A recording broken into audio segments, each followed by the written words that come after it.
Apa? Betul betul. Oh tak pakai tak pakai.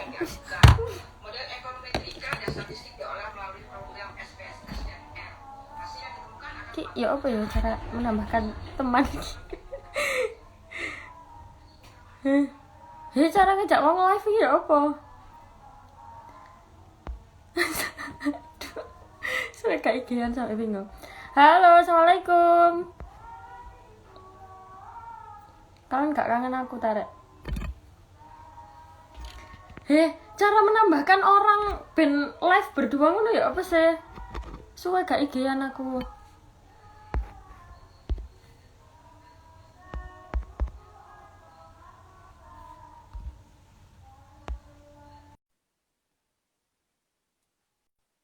Assalamualaikum. Kalian kangen aku enggak?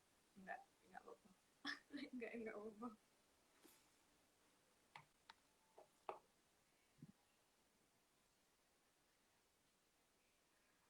Ayah, lo apa? Hah?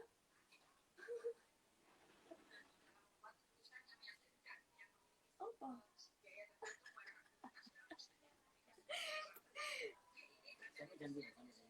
Sampai jam 8. Ya, oke. Halo, assalamualaikum. Ya aku kok gak iso dulu iki ya. Kapan mau main ke Irhamna lagi? Nanti main. Mbak Lulu segera bergabung. Halo, assalamualaikum. Akhirnya aku aktif Instagram lagi. Mbak Lulu, kok Lulu tidak dapat bergabung ya?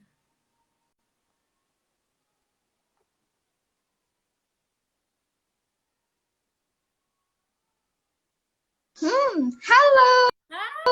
assalamualaikum. Oke, halo semuanya. Di sini ada followernya Mbak Laila juga ya. Kita sapa-sapa dulu mungkin Mbak Laila. Assalamualaikum warahmatullahi wabarakatuh. Semuanya, halo yang ada di Instagram followernya Mbak Laila di sini. Oke, alhamdulillah. Oh ternyata ada dosen kita juga Mbak Laila di sini. Ada Bu Reni. Ada Bu Reni juga di sini. Oke, jadi teman-teman semua di sini bakal bakal saya sama teman saya Mbak Laila di sini bakal open Q&A seputar dakwah. Jadi teman-teman semuanya di sini bakal tahu apa itu dakwah, terus dakwah di era modern seperti apa, dan kita sebagai calon-calon dai di sini di era milenial apa saja yang harus kita lakukan, apa saja yang akan kita persiapkan. Benar nggak Mbak Laila?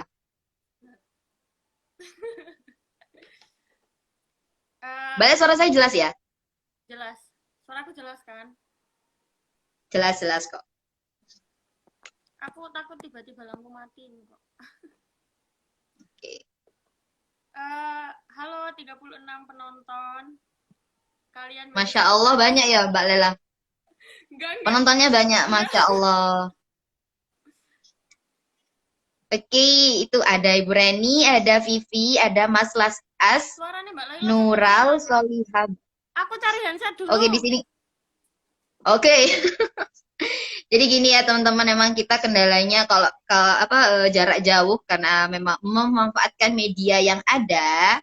Di sini kita melakukan dakwahnya dari live IG yang sudah pastinya teman-teman di sini bisa bisa mengakses IG kan ya yang lebih mudah, apalagi dengan cara menonton saja di sini kita bakal dapat ilmu seperti itu. Ya begitulah, kita sebagai calon dai atau teman-teman semuanya di sini bisa ya jadi dai, siapa saja bisa jadi dai dengan cara ya seperti ini, kita mengajak orang-orang di sekitar kita baik muslim ataupun non muslim untuk belajar Islam, bagaimana menjadi orang Islam yang baik seperti itu. Nanti di sini saya sama Mbak Lela bakal open question and answer ya Mbak Lela ya. Oke, Mbak Lela masih pakai headset dulu.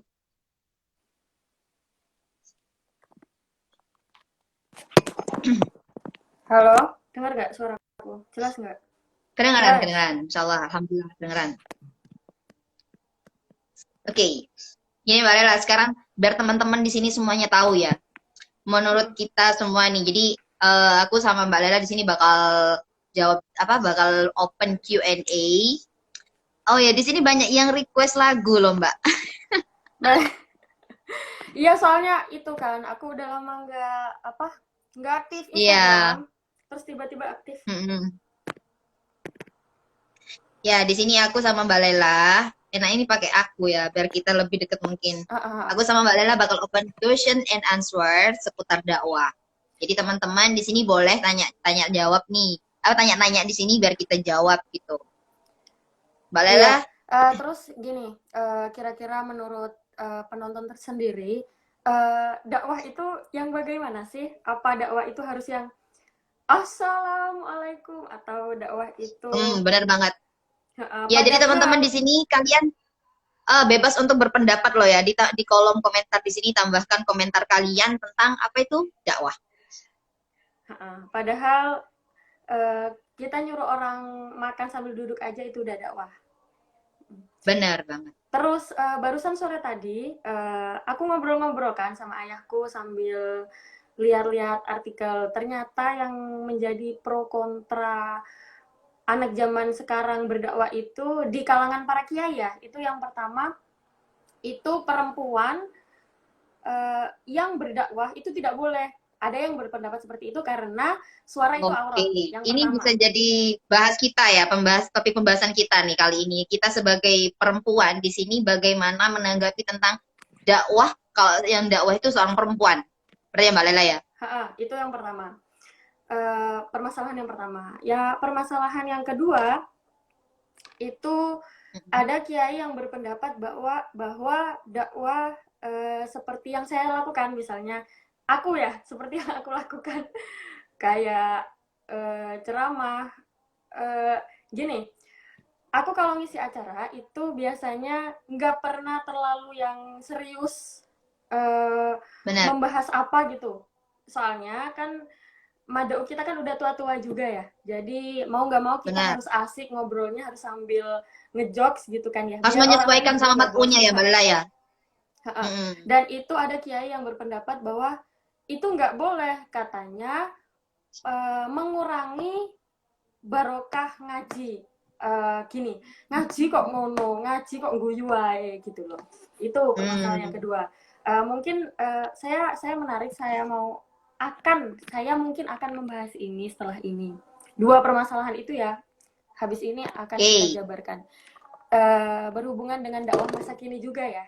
Itu kan dakwah masa kini, menghadapi mad'u yang super awam dan nggak tahu agama sama sekali gitu ya. Oke, di sini teman-teman followers ini yang nonton, kalian bebas berpendapat deh. Sekarang kita dari yang pertama ya, topik yang pertama ya Mbak Lela ya. Kalau menurut teman-teman sendiri di sini, bagaimana ketika kalian melihat seorang pendakwah itu perempuan? Coba teman-teman silahkan berkomentar. Dari 36 penonton di sini, kalian boleh berkomentar bagaimana apabila pendapat kalian pendakwah itu perempuan. Yuk teman-teman silahkan. Masya Allah ini banyak loh yang bergabung. Halo semuanya, ini kita nggak bisa nyapa satu-satu. Yang jelas yang nonton hari ini, semoga kalian semua dalam keadaan sehat walafiat ya.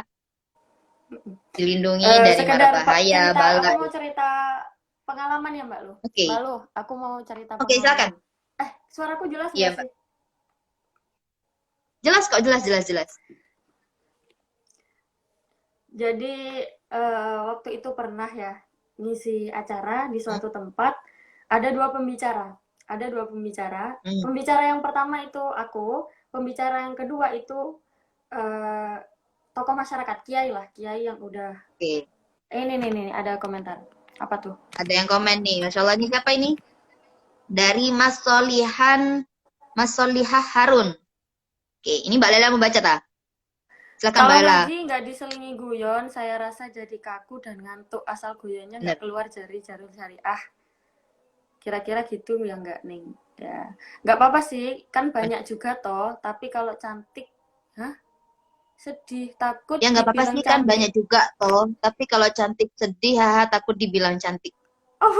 Maksudnya nih gimana ya? Tapi kalau cantik sedih, takut dibilang cantik. Bisa diperjelas lagi mungkin Mas Rizky _Agus_Sanjaya 17. Bisa dijelaskan lagi maksudnya ini apa? Tapi kita tanggapin yang pertama aja dulu ya Mbak Lela. Iya, Solihah Harun. iya. Itu Oke, silakan tanggapannya Mbak Lela. bahas bercanda ya, guyon. Hmm. Gini loh. Gini aja, contoh. Aku tuh heran kenapa orang-orang anak-anak kecil, kenapa anak-anak kecil di Arab itu pintar bahasa Arab. Karena memang dari awal mereka belajarnya bahasa Arab. Maksudnya yang ngobrol dalam bahasa Arab.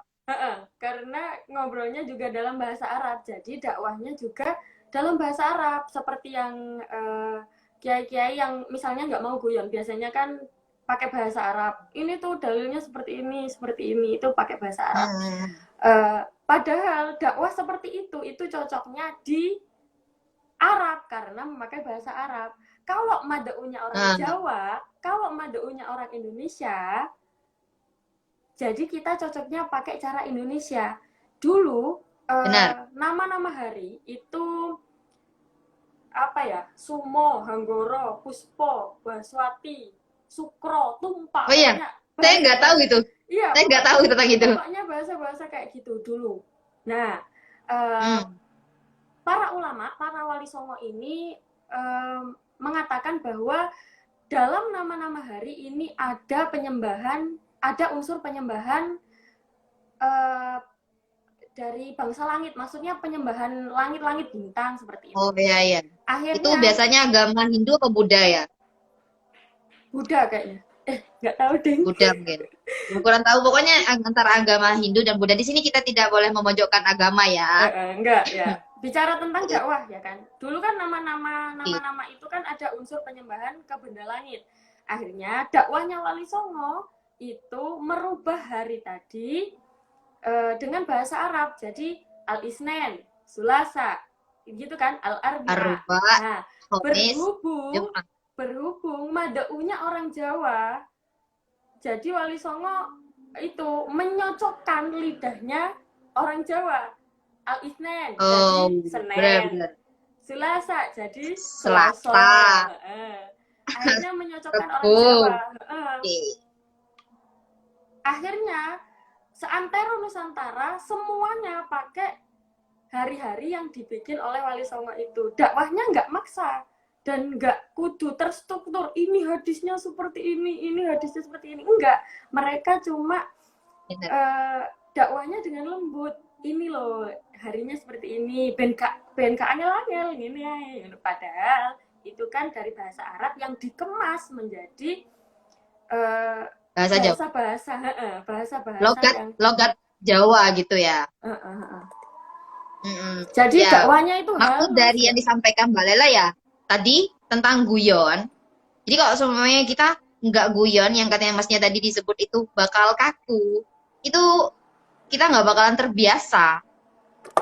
Jadi kalau yang monoton, oh ya di sini juga ada yang jawab lagi nih Mbak Lela di bawah. Oh ya, tetap Mas Solihah Harun ya. Masyarakat kita ini sih majemuk, nggak harus dakwah itu harus bahasa Arab. Ya benar. Ya kita sesuaikan dengan masyarakat yang kita hadapi. Paling tidak ya bahasa Nusantara gitu Mbak. Asalkan bisa diterima dan diikuti serta diamalkan. Benar. Islam itu tidak pernah memaksa. Islam itu tidak pernah kayak apa ya, memaksa seperti ini. Seperti itu enggak. Sinyalnya. Halo. Halo, cek. Udah ya? Ya, jadi agama Islam itu tidak pernah memaksa umat atau siapapun itu untuk masuk agama Islam. Karena memang Islam itu tidak pernah mempersulit. Benar ya Mbak Lela ya? Tidak pernah mempersulit siapapun. Jadi misalnya ada orang yang percaya, ya Alhamdulillah. Tidak percaya, ya memang tidak dipaksa gitu loh. Kenapa jadi, sih? Ketika kita... Ya, lanjut. Ya, kenapa kita itu berdakwah itu tidak perlu yang harus yang disampaikan Mbak Lela di awal tadi, Assalamualaikum, tidak perlu, karena memang macam-macam dakwah itu bukan hanya itu saja. Jadi ada dakwah bilisan ya, ada dakwah bilhal, ada dakwah bilkolam. Jadi ya macam-macam dakwah ya di situ. Kita tuh bisa, walaupun yang katanya Mbak Lela di awal disebutkan tadi, kita meminta orang untuk makan memakai tangan kanan dan makan duduk, itu sudah dakwah, sudah disebut dakwah. Jadi memang dakwah itu tidak pernah yang harus kaku seperti itu. Jadi kalau semuanya ada orang yang beranggapan kayak tentang Mbak Laila tadi, itu barokahnya akan dihilangkan karena dakwahnya itu guyon dan sebagainya, itu menurut saya ya mesti nggak masuk sih, karena memang kita belajar itu tidak memaksa gitu loh. Jadi apalagi ada cara yang lebih mudah, misalnya dengan cara yang menyampaikan dakwah dengan yang guyonan seperti itu bisa diterima oleh orang, itu kenapa tidak kan? Lebih mudah untuk kita terima. Seperti itu ya Mbak Lela ya. Kenapa sih kok pakai guyon? Karena kita melihat madeu kita itu orang awam. Mereka itu kalau ini loh, biasanya orang kalau wis denger makola itu wong wis ada gitu tau. Apa iki artine? Aduh, kan orang awam kan seperti itu. Jangankan orang awam, orang yang lulusan pesantren pun yang kebiasaan ngaji setiap harinya dengan serius, itu pun ada pembicara atau penceramah sing gak pakai guyon, serius ya. Mereka yang terbiasa ngaji serius. Itu pun mereka yang sudah terbiasa, belum tentu mereka mendengarkan. Biasanya benar banget, datang ke pengajian itu mereka pengen refresh sambil cari pengetahuan. Dari pagi sampai siang wis capek kerja, terus dalu-dalu diceramai serius seolah-olah kita terus yang salah. Kan nggak gitu. Seolah-olah memang kita tuh ditekan yo gak masuk gitu loh di kita kan, bakal lunjak gitu nggak sih, bakal keluar. Ya berarti ini ya, kita coba kita baca komentar-komentar di sini. Ini ada dari Fikrur Rijal 22, Islam itu benar tidak mempersulit, tapi terus jangan artikan dipermudah dalam permasalahan syariatnya. Nah benar, jadi tidak selamanya kita tuh harus dipermudah semua. Kayak misalnya nih kayak toharoh ya, tentang bersuci. Orang-orang itu biasanya kayak ada yang beranggapan ini suci kok, ini itu. Dia itu mempermudah itu, jadinya hukumnya itu jadi kayak haram. Menurut saya seperti itu sih teman-teman. Jadi kalau ada hukumnya, kalian lebih percaya yang mana ya? Kita kan semuanya dari berbagai pesantren ya, kita dari berbagai macam kitab juga yang kita pelajari. Kayak masalah seperti ini, makanan jatuh, terus ada orang yang bilang ini kering kok, ini hukumnya kering gitu. Terus ada yang bilang nggak ada anjing kok, maaf ya, nggak ada anjing kok, ini tetap suci gitu. Kalau di situ saya mending ya, memang benar kita itu tidak perlu mempersulit, tapi kita juga harus mempertimbangkan dulu gitu loh. Kalau iya memang tidak ada anjing, tapi bagaimana apabila di sini tadi tuh ada tai kucing lah, ada pipis kucing, kita tidak tahu. Jadi di situ kita harus berhati-hati. Ya Mbak Lela ya, benar ya? Mbak ada komentar menarik gitu. Ini yang mana? Apalagi kaum lanang ini ki, yo nek ngrungokne mbak-mbak ngaji wis seneng ya ora. Apa sih? Ya seneng dalam arti kalimatnya. Iya, jadi kalau diseriusin apa aja ya, kalau diseriusin kayaknya nggak bakalan masuk. Seperti anggapannya ya seperti ini juga sih. Anggapannya seperti ini. Ketika kita mencari jalan disuruh milih nih. Ada jalan yang terang, terus jalannya itu udah diaspal. Terus dipertimbangkan dengan jalan yang gelap tapi cepet nyampe. Kalian tuh lebih milih mana? Maksudnya kita tuh kalau ada jalan yang lebih mudah untuk kita, kenapa kita tidak pilih jalan itu saja seperti itu? Benar nggak sih Mbak Lela? Jadi kita nggak perlu kayak diberatkan, dipertimbangkan lagi. Itu malah jadi was-was menurut saya, dan was-was itu ya kerjaannya setan. Jadi nggak perlu kayak yang terlalu ribet. Itu haram, langsung kayak menghukumkan itu haram, ini dosa, ini itu, semuanya itu kayak gimana ya, kita tuh orang muslim yang orang non muslim yang menilai Islam kok berat banget gitu ya. Jadi akhirnya mereka berpikiran ya kalau memang Islam tuh kayak penekanan, padahal sebenarnya kita itu hukum ada banyak, jadi jangan terlalu kayak menonton pada satu hukum saja. Bener nggak Mbak? Mbak, jelas tak suaraku? Halo? Kedengaran kok? Sudah aku kedengaran ya, Mbak? Iya. Mbak, aku mau Terima cerita. kasih. Ini ada Bu Reni dong. Oh ya, So serius. proud of you. Oh, makasih Bu Oh ya Reni. Allah, Mbak malu. Ya, jadi teman-teman sebenarnya di sini ya, ini ada tugas sebenarnya dari dosen Ya kita. malu Kita aku itu ini. ada tugas,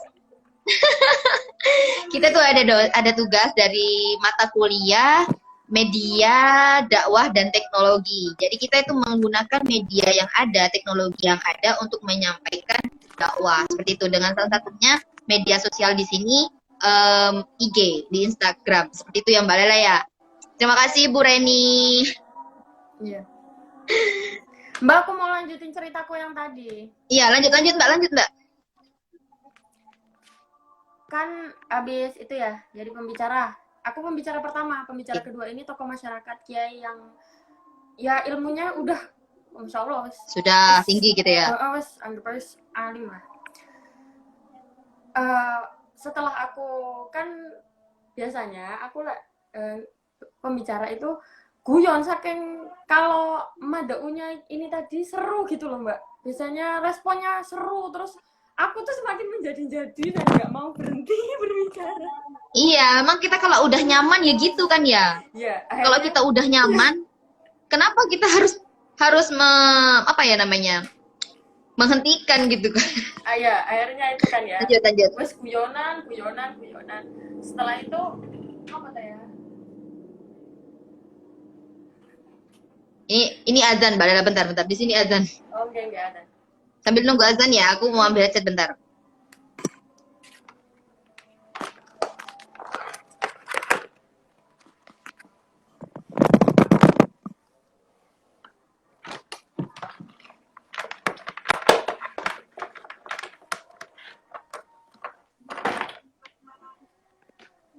Kalau memang haram, masa harus dihalalkan, Mbak? Haram apa sih haram? Ya, mungkin Apa suara perempuan tak? Suara perempuan tak? Apa? Yang haram ini apa? Iya Mbak, nang kene ya ada nih. halo, kedengeran ya? Hai Ya, mungkin kalian, yang kalian bisa pasti yang kangen aku dimaksud ya. Aku nggak pernah idean soalnya. di sini dari atas gimana yang dari sebelumnya nih. Kalau sana ilmunya sudah mumpuni dan guyon dari dakwah tersebut tidak mengurangi kualitas, isi dakwah tersebut tidak masalah. Bener banget. Terus kalau dikasih guyonan sedikit biar gak ngantuk. Betul. Apalagi kaum lanang ini oh ya sing mau ya, Mbak. Gimana sebagai pendakwah dalam menyikapi perbedaan pendapat? Oh, ini ada pertanyaan ternyata Mbak Lela. Apa? Gimana sebagai pendakwah dalam menyikapi perbedaan pendapat? Ya, dari Mbak Lela dulu deh. Menanggapi. Tapi Mbak Lela ceritanya belum selesai loh. Gak apa-apa, nanti terakhir. Oke, selesai ceritanya aja dulu ya. Kita tampung dulu ya teman-teman di sini yang punya pertanyaan, silahkan diketik aja nggak apa-apa. Mbak Lela kemana aja? Ke hatimu. Ya, Mbak Lela terlalu lama vakum. Iya. Ya Mbak, silahkan lanjut Mbak. Jadi pemateri yang kedua itu? Iya. Jadi pemateri yang kedua itu kan kiai.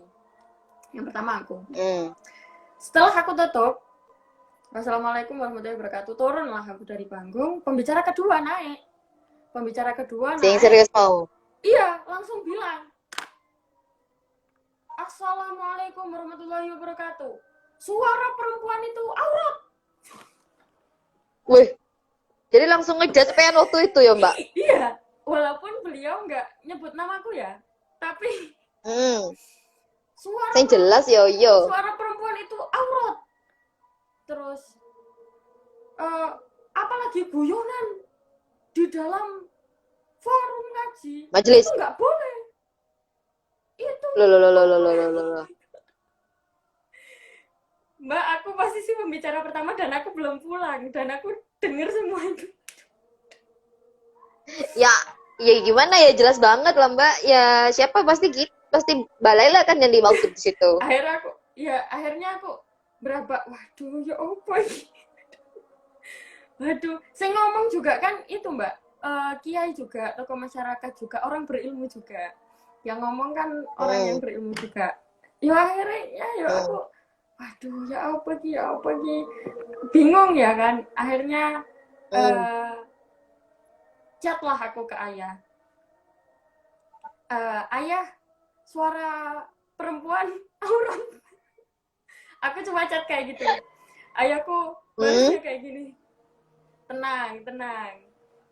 Pembicara keduanya menyejutkan ya. Ternyata dulu ibuku pas jadi pembicara itu juga banyak yang itu ngejudge kayak gitu, suara Seperti itu. perempuan aurat nggak Banyak yang boleh, ngechat pembicara juga. perempuan itu nggak boleh, haram, pembicara perempuan itu Hmm. dilarang, pokoknya kayak gitu. Gak, wah, tenang tenang, ternyata ayahku wis paham. Tenang tenang, stay cool stay cool. Iya, maksudnya tetap tetap harus menunjukkan kepercayaan diri gitulah ya. Stay Ya cool stay selanjutnya, cool.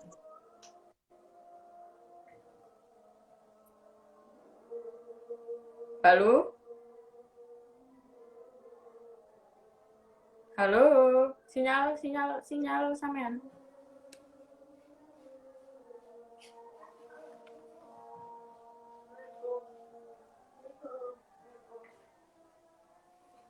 Wes, kita ngobrol ya, lanjut weh. Netizenku masih dengar kan, masih jelas tau suaraku ya? Jelas nggak? Ayo ayo, respon respon. Nggak jelas aku lanjut ngomong. Jelas nggak? udah. Suaraku jelas nggak, Mbak? Halo? Halo, Suaraku jelas, jelas Mbak? ya? Halo? Ya jelas. Oke. Ya wes, akhirnya dicat seperti itu. Akhirnya malam itu habis peristiwa itu aku langsung cari kitab, cari buku, cari referensi, cari Ah, artikel. oke. Dan paling paling menyakiti hatiku, ternyata referensiku semua itu nggak ada yang berpihak di aku. Iya dah. Iya, Jadi gimana, Mbak? jadi langsung ya posisi down nangis. Ki apa ki, aku udah terlanjur terjun, tapi kok dikatain suaraiku aurat. Akhirnya setelah aku gimana ki wes, akhirnya ayahku datang kan, waktu itu beda acara, cuman ayahku datang. Terus kata ayah, gimana mbak? Terus cerita, ternyata jawabannya seperti ini. Iya, Hadis keluar itu harus diketahui apa asbabul, apa sebabnya, nuzulnya. harus Apa diketahui apa sebab sebabnya. keluarnya hadis tersebut? Oke. Jadi misalnya seperti ini, Rasulullah mengeluarkan hadis bahwa misalnya Rasulullah mengeluarkan hadis bahwa makan itu sunahnya pakai 3 jari. Kenapa Rasulullah mengeluarkan hadis itu? Karena cek nih kesana iki nggak serokoh, karena di situ Nah, benar makanannya banget. adalah kurma. Nah, akhirnya Jadi kalau kurma Rasulullah makan kayak gini ya um, serakah ya. akhirnya itulah kenapa makan pakai 3 jari itu sunnah. Soalnya lek Oke. limo yuk serokoh, makan kurma 5 jari ya serokoh. Tapi Iya. di kondisi zaman sekarang kan Hmm. beda. Mosok mangan soto kata nggak 3 jari, makan soto pakai 3 jari, Yo, benar. enggak. Hmm. Enggak kan, jadi ya kita harus pinter-pinter nyocok no gitu. Kenapa suara perempuan dikatakan aurat? Karena waktu itu suara perempuan yang dianggap aurat itu adalah suara perempuan yang menimbulkan syahwat, nafsu Benar birahi. banget. Eh, Nah, wong wong sampean lo gak lapo-lapo, sampean cuma menyampaikan, sampean cuma guyonan mbek wong-wong gitu. kembali kepada innamal a'malu binniyat.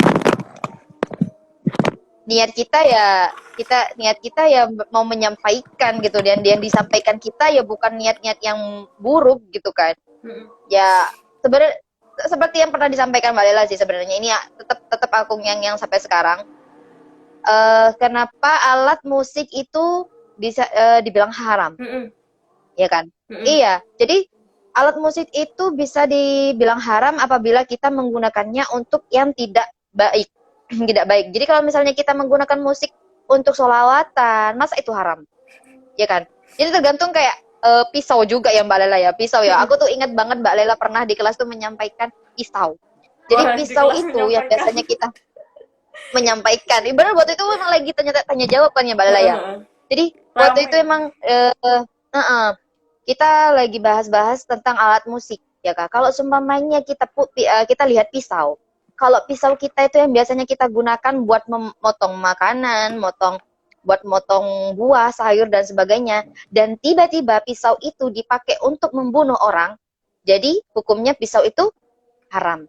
Jadi tergantung ketika kita mau menggunakan sesuatu, sama halnya dengan suara kita. Kalau suara kita itu mau dikeluarkan untuk bersolawatan, buat apalagi untuk berdakwah, mengajak teman-teman, mengajak saudara semua untuk menyeru kepada jalan yang baik, kenapa tidak? Kenapa itu haram? Iya, Tidak. Jadi yang seperti gampangannya gini. uh-uh, Gitar itu haram nggak? Yo gitar lek gawe notok uang yo haram. ya haram.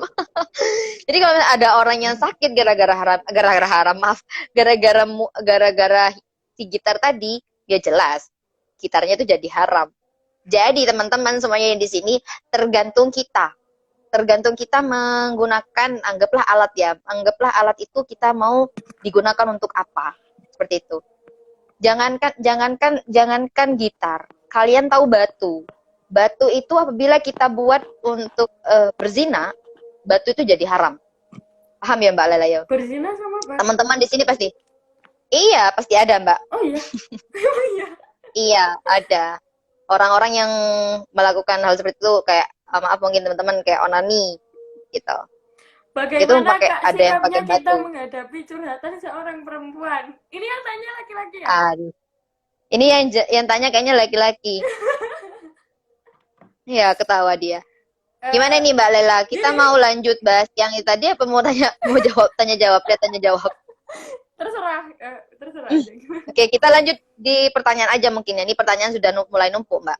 Dari atas, dari masalah yang mana ya? Kita dari yang mana nih? Gimana sebagai pendakwah dalam menyikapi perbedaan pendapat? Ya, Mbak Iku, Mbak. Perbedaan pendapat, nggak apa-apa. Ada ulama yang mengatakan bahwa bedanya pendapat orang alim itu adalah indahnya ilmu. Gimana ya? Pokoknya ada yang mengatakan bahwa pendapat itu nggak apa-apa, itu sebagai bumbu biar kalau mie nggak pakai bumbu, Indomie nggak pakai bumbu nggak enak. Kalau ilmu nggak pakai Nah, perdebatan apalagi nggak kalau enak. bumbunya kalau mie ya perumpamannya kayak gini juga. Kalau mie kita cuma pakai kecap aja, nggak pakai saus, nggak pakai minyak ya. Kalau mie goreng nih ya, kalau nggak pakai minyak ya nggak enak. Maksudnya ya hambar kayak bumbu-bumbu dapur kita cuma pakai bawang aja tanpa bawang merah, pakai bawang putih aja nggak pakai bawang merah ya kurang. Jadi perbedaan pendapat ketika kita menyikapi perbedaan pendapat, kita itu tetap harus menghargai. Seperti itu. Kita tahu kan ya, ulama di sini kita ada banyak, bukan cuma satu. Seperti itu. Cuma tergantung kita itu mau percaya kepada ulama yang mana. Dan kita ketika menyikapi bertemu dengan orang-orang yang berbeda pendapat, kita harus menghargai. Jadi nggak boleh ngejudge kayak masalah. Mungkin kita di sini ada perbedaan ya dengan cara NU ya, kita dengan Nahdlatul Ulama dan Muhammadiyah itu cara berwudunya beda teman-teman. Jadi ketika kita melihat ada teman kita yang cara berwudunya salah, mungkin beda, bukan salah. Maksudnya berbeda dengan kita jangan ngejudge. Mungkin dia memang sedang percaya, dia itu percaya dengan pendapat ulama yang berbeda dengan kita, seperti itu. Misalnya kita Imam Syafi'i, atau teman kita itu Imam Hambali atau Imam Maliki, kita tidak tahu seperti itu. Jadi kita jangan langsung kayak, kamu kayak gitu tuh salah, nggak boleh gitu. Terus ini ada senang dalam arti kealimannya loh ya. Ini apa ya? Muhammad yang Fahmi. tadi itu loh, yang Senang. yang Senang. apa mana sing ngaji mbak-mbak. Ngono. Ya, Setuju banget sama neng-nengnya. Makasih. Ini ada. Itu. Di sini Rizulia_07 setuju banget sama neng-neng. Terima kasih. Ya di sini kita sama-sama belajar kok, Mas.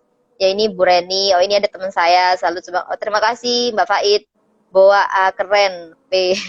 Fikrul Rijal, kalau memang haram masa harus dihalalkan, Mbak? Ya ketika kita sudah tahu, ini kita tadi bahas itu loh, toharoh.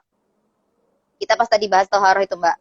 Jadi kalau memang kita sudah tahu itu hukumnya haram, itu ya udah jangan dihalal-halalkan. Maksudnya terlalu banyak mempertimbangkan. Kita tuh di situ mending kita mencari yang aman, maksudnya lebih yang ringan menurut kita. Jadi kayak udah tahu makanan itu jatuh ke tanah misalnya, terus kita ngukumin kayak ini masih bersih, ini masih halal gini-gini, itu mending jangan gitu. Kalau kita mengambil hukum yang haram saja, maksudnya kayak perumpamaan kayak sholat loh Mbak Lela.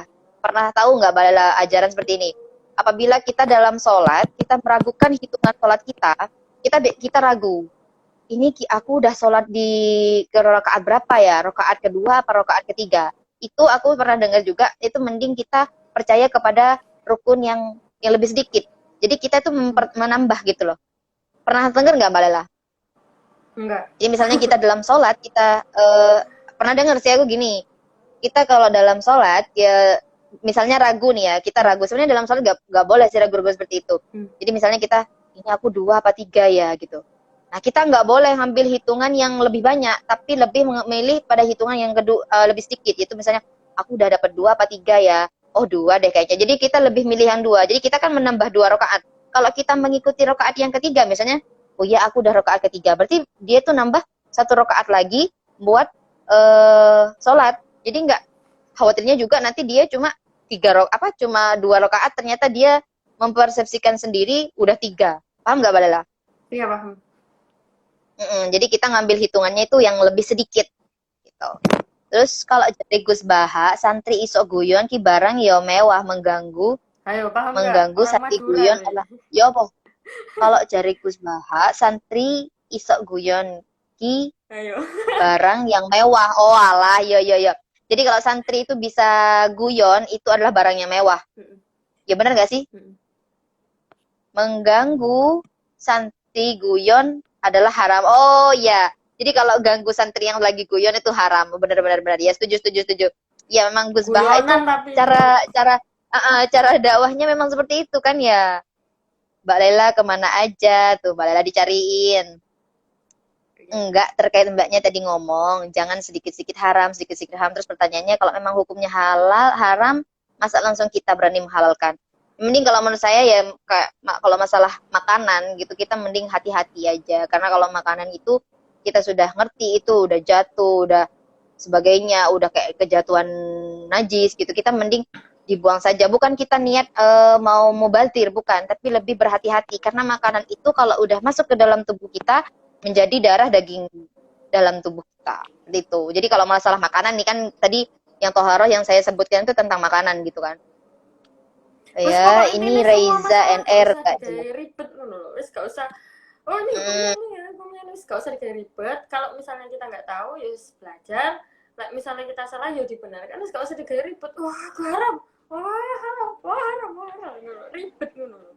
Tadi kita bahas apa ya Mbak? Kok Muhammad ini ada Apa? Muhammad_Fahmi ojo bab iku Mbak aku rung rabi. Tadi kita bahas apa ya? Enggak, tadi loh Mbak kan ada sing tanya gimana kalau ada teman ayah.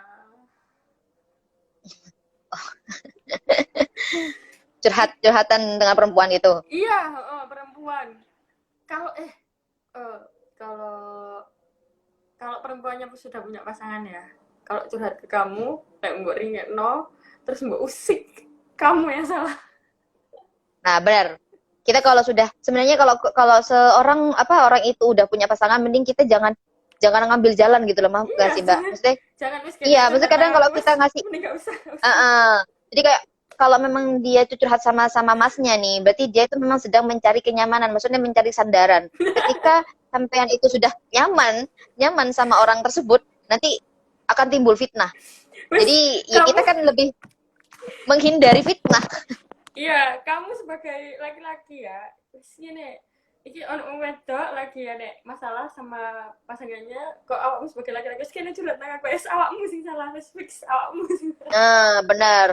Aduh, udah ngerti dia udah punya pasangan. Buat apa kita ngomongkan mending ya sabar ae ngono lho. yo. Ini loh. Aku pengen Mbak Laila yang jawab katanya. Silakan Mbak Laila dijawab loh. Apa itu? Ya apa ini? Gak ngerti ya pertanyaannya Seng Di. Kakak-kakak mohon maaf mau tanya tapi tanyanya di luar tema. Kakak-kakaknya kuliah di mana? Kalau emang kuliah sudah semester berapa? Oh alah. Halo, di sini kita dari Universitas Islam Negeri Sunan Ampel Surabaya. Winsa. Fakultas apa Mbak Lela? Fakultas dakwah. Dan komunikasi, prodi komunikasi penyiaran Islam semester 3 kelas A4. Aku semester 3 masih, Jess. Untuk makanan sih kita melihat konteksnya. Jika hanya kotor kan belum tentu najis katanya. Nah benar, kalau semuanya makanan itu masih bisa kita cuci, ya mending dicuci aja untuk menghindari mubazir. Adinda, oh ya, hayo Mbak Lela dan Mbak Hulut next time ditunggu nih live bareng Husain Bersaiban. Wah, kalau saya mah mending langsung ke rumahnya Husain Bersaiban aja di Bangkalan nanti. Ayo Mbak Lela. Ilham kayak aku ngerasain lu. Loh iya ta. Hidayat 10/10, alhamdulillah. Fajar Tori kalau rekam nih, kulo rekam nih Mbak. Oh ya, ya makasih. Nanti bisa kirim ke WA kita ya rekamannya ya. Raditya Prayuda, le aku senang sampean piye neng. Waduh, kita jadi bawa perasaan nih kayaknya. Jadi kalau semuanya jodoh kan tidak ada yang tahu. Kalau jodoh pasti ketemu. Seperti itu teman-teman. Alhamdulillah ini yang nonton masih ada 32. Ada yang baru gabung, silakan bertanya. Yang mau nanya soal-soal tentang keraguan kalian mungkin silahkan. Alhamdulillah. Jadi ya gini teman-teman, di sini kita tuh tidak kalau dari saya sendiri sih saya itu di sini bukan orang yang sempurna yang udah banyak ilmunya yang sudah paham banyak betul, tidak. Tapi di sini memang saya juga masih belajar. Dan ini sepengetahuan saya. Beda ya kalau mungkin beda sama Mbak Lela, ini sepengetahuan saya saja. Ini bertukar pendapat seperti itu ya teman-teman. Jadi enggak yang pas saya yang paham seperti itu, enggak. Ini apa Mas Andrian? Badai tanglet tapi supaya badai apa Mbak Iku enggak ngerti saya Mbak. Mbak mau tanya ini loh. Sebenarnya motong kuku sama rambut. Itu gimana? Perbedaan pendapat ya. Dulu. Benar. Pas aku kecil itu ditanamkan di hati nggak boleh, kalau pas haid nggak boleh motong kuku sama rambut. Tapi pas aku mondok di pondok salaf ternyata nggak ada di Fathul Qorib, hukum. Nggak ada. Benar. Di hukum fikih itu. Kita coba lihat dari kitab yang ringan ya. Motong kuku itu haram, pas haid itu nggak ada. Kalau pas aku di pondok salaf ya, itu nggak ada hukumnya motong kuku sama motong rambut itu haram, dilarang. Maksudnya kayak gitu. Itu kayaknya mungkin sepemahaman. Mungkin itu yang dimaksud cuma paling bahasanya orang lama paling ya. Bahasanya orang lama biar kita jaga kebersihan dulu paling ya. Tapi pokoknya benar banget kalau menurut saya nggak ada hukum kayak gitu. Benar Mbak, saya juga walaupun saya bukan di pondok salaf, di kitab Fathul Qorib itu nggak ada keterangan larangan bagi wanita yang sedang haid. Tidak ada larangan tidak boleh motong kuku, tidak boleh motong rambut. Sepengetahuan saya, larangan bagi orang haid itu tidak boleh sholat, ya, tidak boleh ngaji, tidak boleh menyentuh Al-Quran. Sepemahaman saya seperti itu, tidak ada larangan motong rambut, motong kuku, nggak ada. Malah ya kita itu Rasulullah SAW itu menekankan kita untuk menjaga kebersihan. Kalau seumpamanya dalam waktu kalau kita itu tetap menjaga kuku kita, sedangkan di dalam kuku itu ada kotoran, masa kita mau tetap mempertahankan kotoran itu seperti itu. Terus ada juga ya yang melarang kayak rambut itu nggak boleh dibuang, ini itu. Perumpamaannya sih menurut saya seperti itu yang nggak boleh. Memang dari kecil sih saya pernah dengar juga Mbak Lela, kalau kita itu nggak boleh potong kuku, nggak boleh potong rambut. Terus ada juga dari neng saya di pondok itu seperti ini. Itu memang banyak ada beberapa perbedaan pendapat. Tapi dari neng saya itu kita milih kepada hukum yang lebih ringan seperti itu. Karena banyak hukum, jadi mending kita pilih hukum yang lebih ringan. Dan yang ringan ya menurut saya, sepengetahuan saya ya tidak ada hukum dilarang memotong kuku dan memotong rambut. Terus sepemahaman saya seperti itu ya teman-teman. Intinya hukum nggak usah dibikin ribet, gampang aja lah. Tidak terlalu mengentengkan, tidak terlalu memberatkan, tapi kita harus hati-hati seperti itu. Baru sudah 1 jam Angela. Ini masih banyak penontonnya. Gimana penonton? Penonton di sini kayaknya Tapi masih kalian apa ada loh, ada yang penontonnya minta masih nih. kalian. Ada selawatan dulu dong, Neng. Ayo, Neng, selawatan, Neng.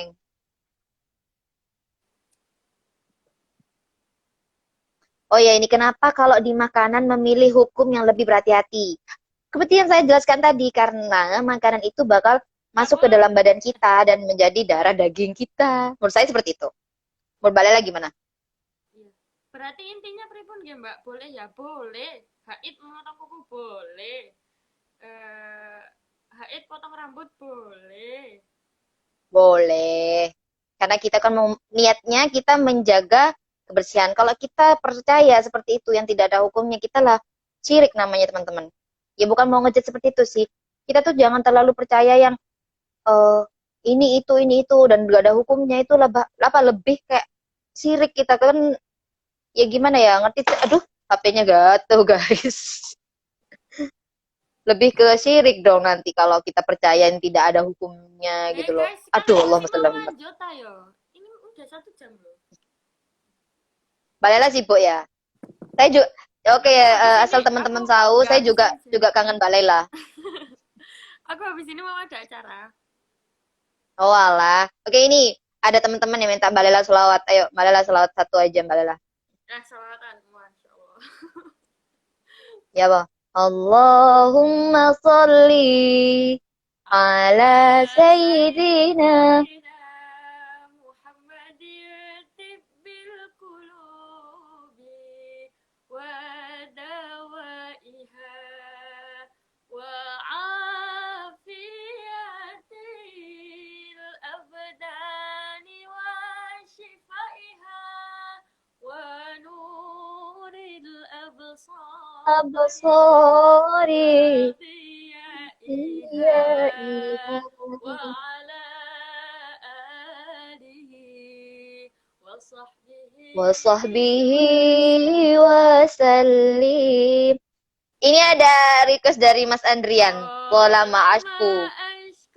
أشكو Asyku غرامي يا warami. نور الوجود طالما أشكو غرامي يا نور الوجود وأنادي يا تهامي يا معدن الجود وأنادي يا تهامي يا معدن الجود. Semuanya yang penonton yang ada di sini. Lama.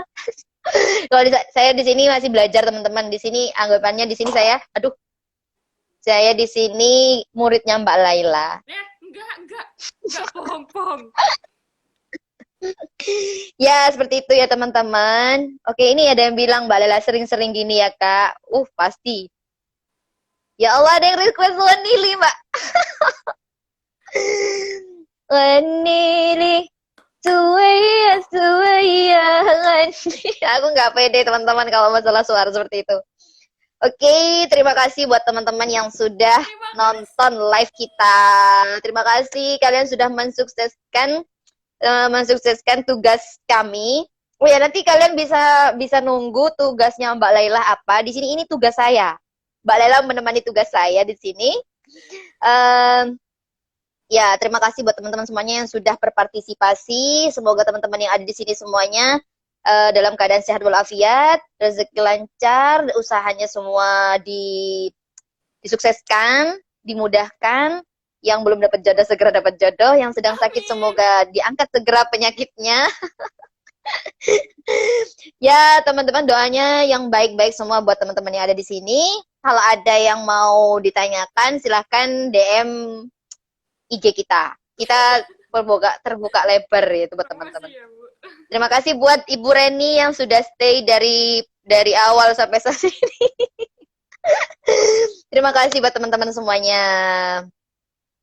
Assalamualaikum warahmatullahi wabarakatuh. Bye teman-teman. Kalau ada yang mau kayak gini lagi bisa DM kita. Kalau ada banyak yang DM, kita bakal ngadain lagi. Ya Mbak Lela ya. Kita bakal ngadain webinar juga. Ya Baik teman-teman, Mbak Lela semoga sukses acaranya. Iya.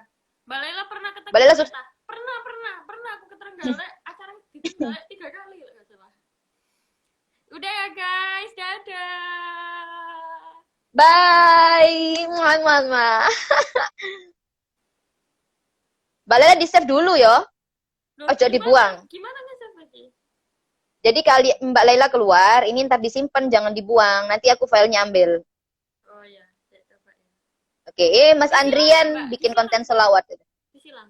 Iki disilang sih, terus kan engkau ya. Nah, engkau pengen keluar, habis itu disimpan.